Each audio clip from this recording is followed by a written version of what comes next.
The biggest names in sports are all on IsraelSportsRadio.com. We welcome Riki Ellison. How you doing?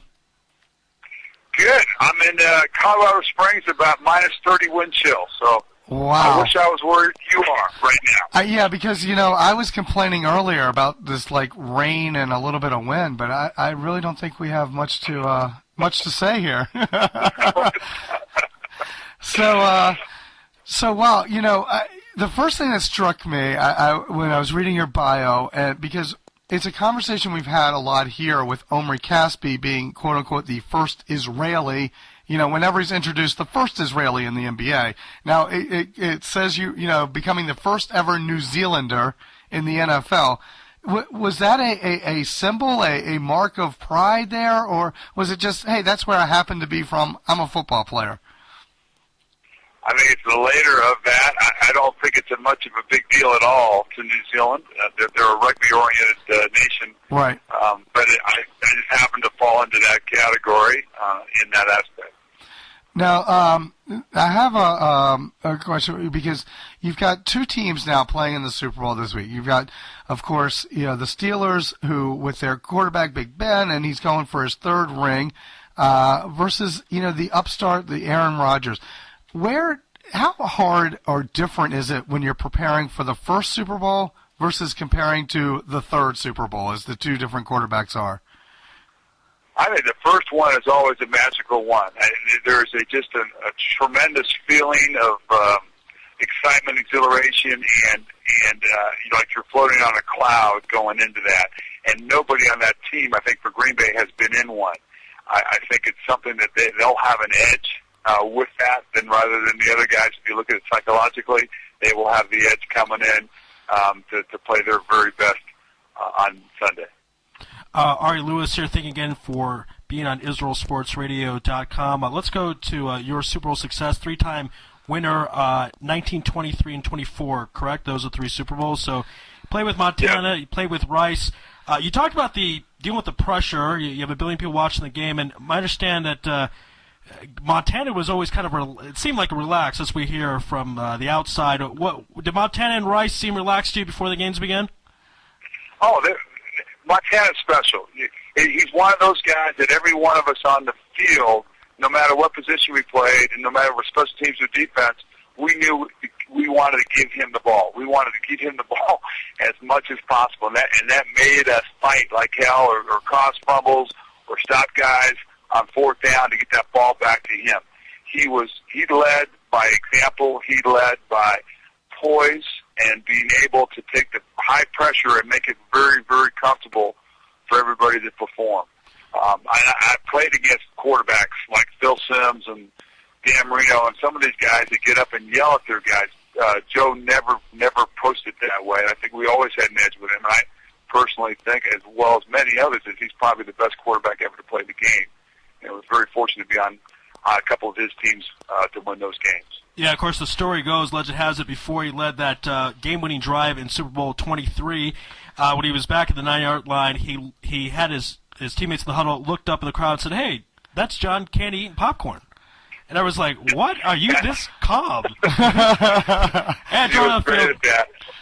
Let me ask you, speaking of Joe, and you just mentioned, one of the greatest ever, or if not the greatest ever, sports fans tend to have a short memory, I think, when it comes to legendary players. I mean, I think people going into the playoffs were ready to anoint Tom Brady as the greatest ever if he had won this Super Bowl, which, of course, didn't happen quite as the Patriots planned it.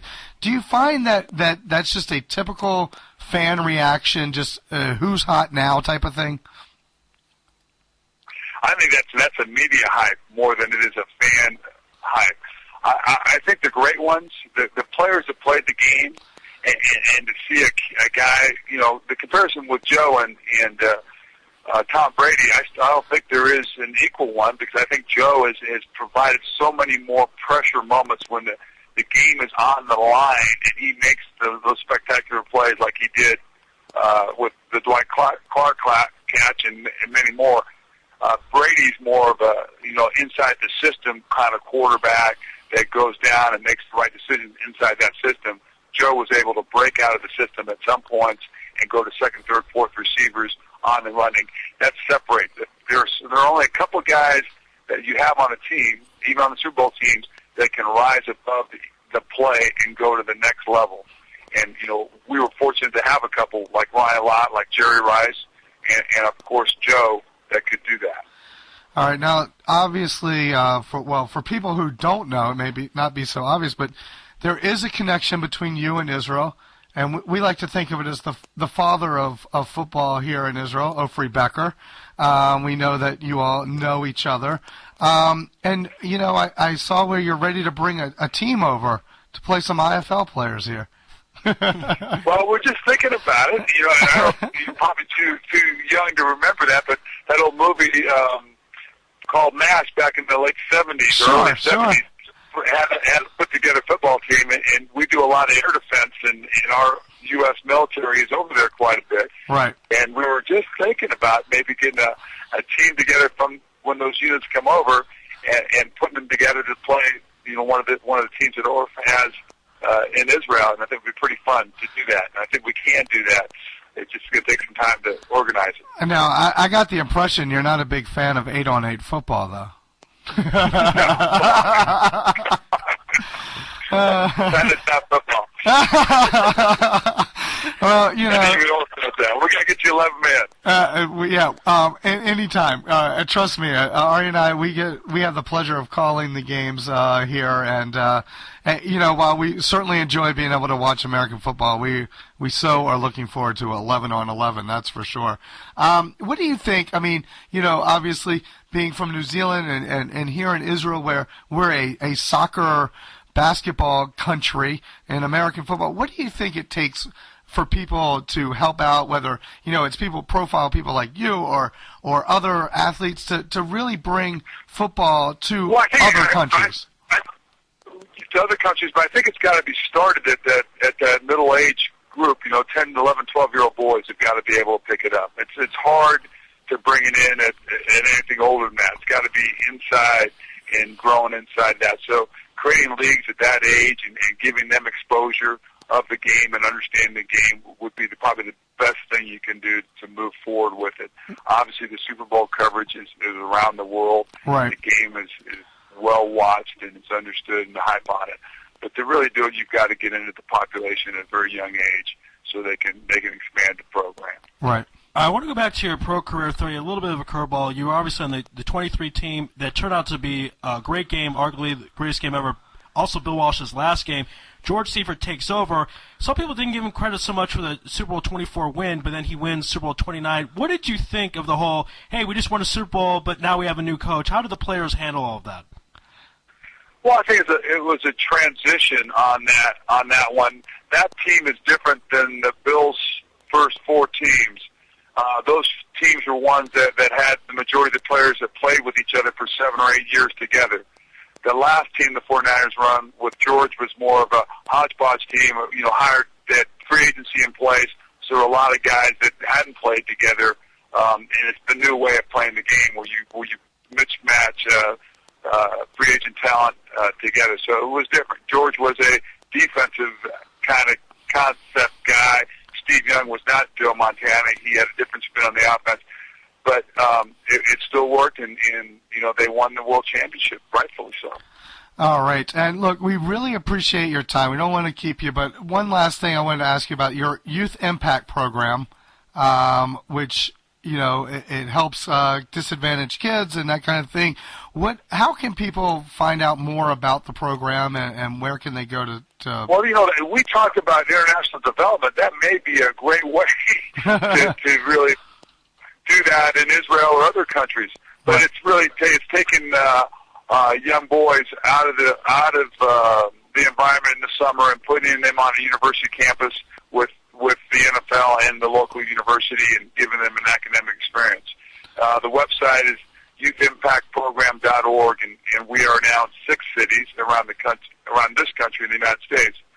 It's a great program, and thank you for promoting it. Absolutely. And we thank you for joining us here on IsraelSportsRadio.com. You didn't ask me who's going to win Super Bowl. I thought you were going to ask me that. Oh. Come on now. It's funny because with Alan Weingrad, we knew he had such a connection. We kind of bypassed it, but I'm going to have to say you're an AFC guy. Are you an AFC guy or the 2 years? Packers. I'm taking the Packers. Wow. You know where this comes from, Ari? It's just 2 years with the Raiders. You can't ever take the Steelers. After being in black and silver.